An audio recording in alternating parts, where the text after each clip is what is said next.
أن الناس كلهم يتعادون ويتحاسدون ويتباغضون، فبحثت عن ذلك فوجدت السعة في الرزق والضيق في الرزق.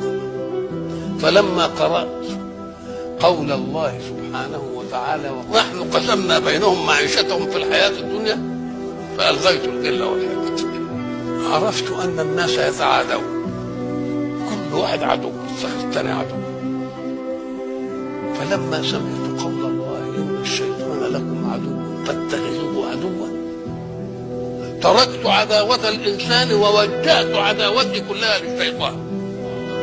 وجدت الناس يثقون في أشيائهم من مال وعقار وتجارة وصناعة وكلها يفوت، فتوكلت على الحي الذي لا يموت.